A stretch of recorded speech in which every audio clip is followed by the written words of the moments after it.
यह 4 घोड़ों की कहानी है।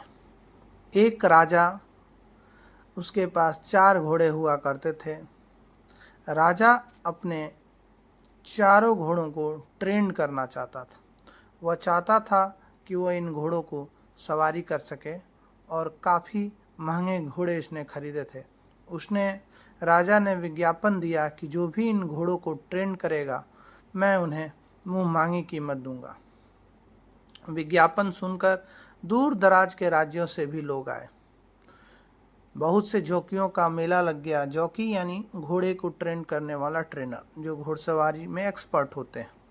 वैसे जॉकी ट्रेनर आए, घोड़ों को ट्रेन करने की कोशिश की गई। राजा ने अपने वादे के अनुसार सभी जॉकियों को कह दिया कि जो भी इन चारों घोड़ों को ट्रेन कर इन्हें चढ़ने के लायक बना देगा, मैं उन्हें 1000 सोने के असरफियाँ दूंगा। इस लालच में बहुत से ट्रेनर घोड़े को कमांड करना शुरू कर देते हैं। घोड़े काफ़ी मजबूत और जंगली और तेज नस्ल के थे। बहुत से ट्रेनर उन्हें रस्सियों से बांध कर खींचते हैं। कोई उन्हें डंडा दिखाकर डराता है, पर घोड़े तो पूर्णतः जंगली किस्म के थे और काफ़ी मजबूत थे। उनके आक्रामक रूप देखकर हर ट्रेनर पीछे हट जाता। ट्रेनर कितने तो डर के मारे भाग गए। कितनों ने तो कहा कि जान रही तो सोने की सरफियाँ बहुत कमाई जा सकती है। इस प्रकार लोगों के हर तरीके, रस्सी से बांधना, डंडे से डराना, कुछ भी काम नहीं आ रहा था। राजा थक हार गए थे। हर ट्रेनर ने जवाब दे दिया। आसपास के जितने भी गांव थे, राज्य थे, हर ट्रेनर को राजा आजमा चुके थे। घोड़े किसी से भी कंट्रोल होने को तैयार नहीं थे।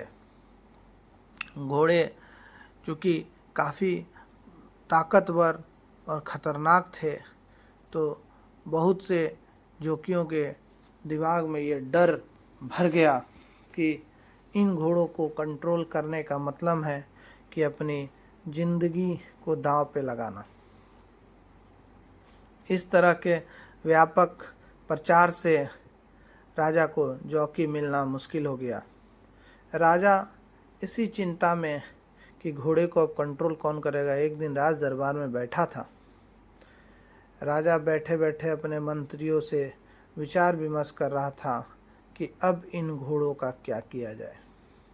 किसी मंत्री ने कहा कि इन्हें जंगल में वापस छोड़ दिया जाए, जिसके लिए राजा सहमत नहीं थे। तभी एक युवक राज दरबार में आता है और वो कहता है कि मैं इन घोड़ों को कंट्रोल कर लूँगा और इन्हें ट्रेंड कर दूँगा। राजा सुनकर अचंभित हो जाता है। राजा कहता है, क्या तुम्हें पता है ये बहुत ही खतरनाक घोड़े हैं।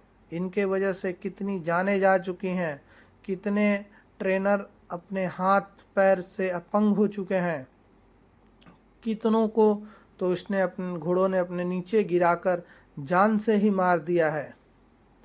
यह सारी बातें राजा ने ट्रेनर को बताई। कहा, क्या तुम फिर भी तैयार हो? क्या तुम्हें घोड़ों से डर नहीं लगता? क्या तुम उन्हें कंट्रोल कर पाओगे? सारी बातें सुनने के बाद उस आदमी ने राजा से कहा, मुझे ये चारों घोड़ों की आवश्यकता है, मैं इन्हें ट्रेन कर दूंगा, पर मेरी एक शर्त है। राजा ने कहा, बताओ तुम्हारा क्या शर्त है? तुम कैसे भी किसी भी शर्त पर इन घोड़ों को ट्रेन कर दो। व्यक्ति ने बोला, कुछ ज़्यादा नहीं। वो राजा के सामने हाथ फैलाते हुए कहता है कि मैं इन चारों घोड़ों को अपने साथ ले जाऊंगा।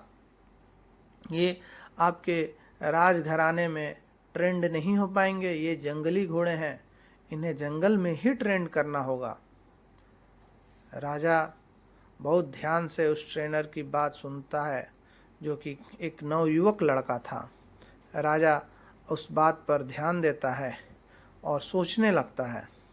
फिर वो हाथ फैलाकर अपने मंत्रियों से पूछता है, बताइए आप लोगों का इस बारे में क्या राय है?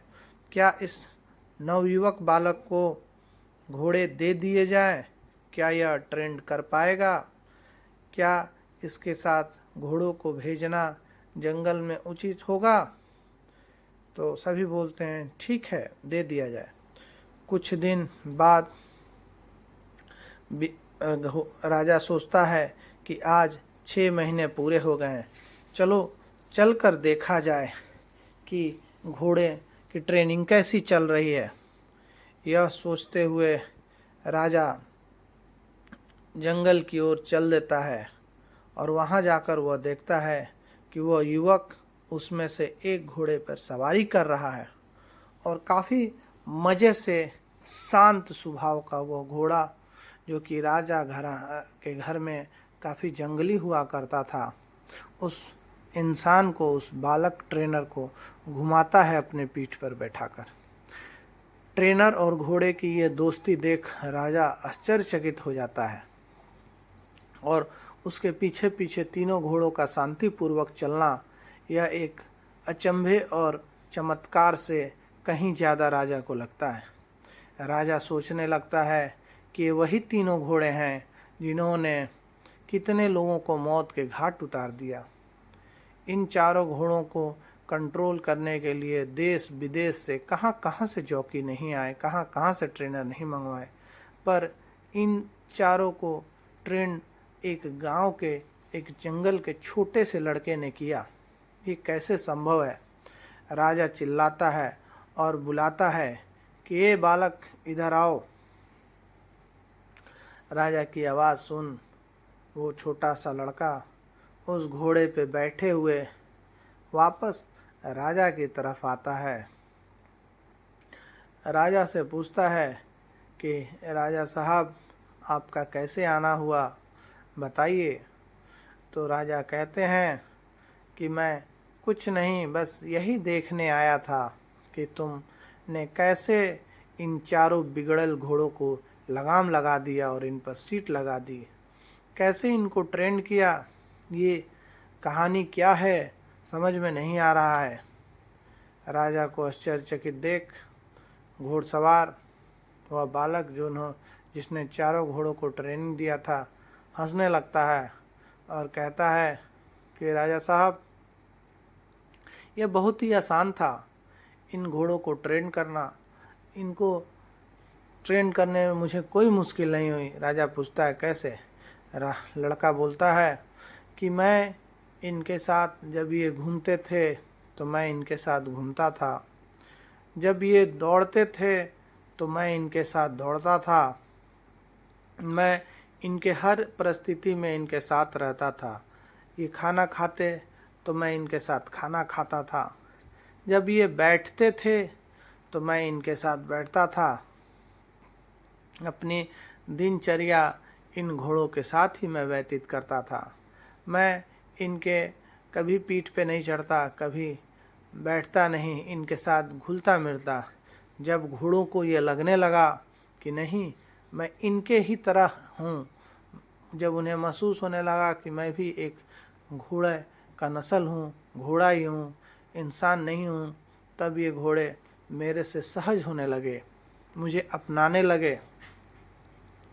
मैं कभी इन पर बैठे बैठे रस्सियाँ धीरे से बांधता तो ये कभी इनकार करते, कभी मैं इनके ऊपर बैठने के लिए सीट लगाता तो ये कभी इनकार करते, तो मैं छोड़ देता। मैं धीरे धीरे स्टेप बाय स्टेप इन पर कंट्रोल करने लगा। मैंने कभी कोशिश नहीं की कि इन्हें एक ही दिन में रस्सी से बांधकर इनकी घोड़सवारी करूं। मैंने इनको अच्छे फील्डों में घुमाया, मैंने इन्हें खुले आसमान के नीचे रखा, मैंने इनकी पूरी आज़ादी का ख्याल रखा। जब ये मेरे पास खड़े होते तो मैं इनके पीठ को सहलाता, इनको मालिश करता, इनके आँखों को संवारता, इनके बालों को झाड़ता, इनको अच्छे शैम्पू साबुन लगाता, इनके लिए मैं अच्छे खाने का प्रबंध करता। दिन रात मैं इनके साथ लगा रहता, इनको प्यार देता। इन्हें एहसास होने लगा कि यह आदमी इनसे कुछ नहीं चाहता, बल्कि इनकी सेवा कर रहा है, इन्हें प्यार दे रहा है, इन्हें अच्छे अच्छे फील्डों में ले जाता जहाँ हरी घासें ये खाते। इन्हें अपने लिए एक अच्छा दोस्त मिल गया। मैंने इन्हें कभी एज ए ट्रेनर नहीं देखा, ना ही इन्हें महसूस होने दिया। मैं जब भी इन पर बैठने की कोशिश करता तो ये इतराते, ये कभी कभी गुस्से में मुझे लात मारते, फिर भी मैं चुपचाप सह लेता। मैं धीरे धीरे करके इनको बैठने के लिए तैयार करने लगा। जब मैंने देखा कि ये चारों घोड़े अपने अड़ियल स्वभाव से अलग हो गए हैं, जब ये चारों मुझे अपना मानने लगे, जब ये मेरे कहने पर एक साथ किसी भी दिशा में चलने को तैयार हो गए, तब मैं समझ गया था कि ये घोड़े अब मेरे कंट्रोल में हैं। तब मैंने इनके पीठ पर सीट लगाई ताकि मैं घुड़सवारी कर सकूं। तब इनका कोई गुस्सा नहीं सामने आया, ना ही इनकी कोई प्रतिक्रिया आई।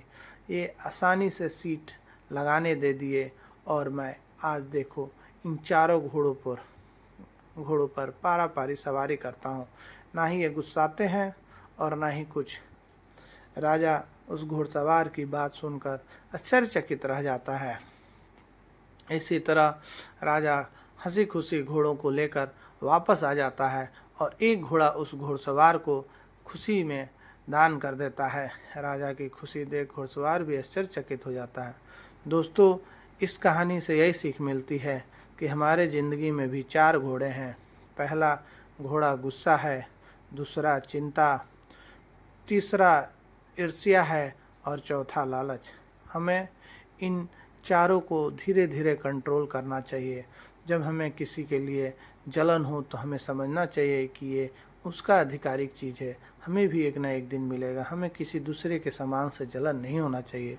जब हमें क्रोध आए तो हमें ये सोचना चाहिए कि इस क्रोध का परिणाम क्या होगा, इससे हम क्रोध कंट्रोल कर सकते हैं। जब हमें चिंता हो तो हमें समझना चाहिए कि चिंता व्यर्थ है, इससे कोई फ़ायदा नहीं होगा, तो हमारी स्वास्थ्य ठीक रहेगी। और जब हमें किसी के प्रति लालच आए, किसी के दूसरे के सामान के प्रति, तो हमें जानना चाहिए कि हमारे भाग्य में होगा तो ज़रूर मिलेगा। ऐसी सोचों के साथ हम अपने जीवन को अच्छा व्यतीत कर सकते हैं और आगे बढ़ सकते हैं।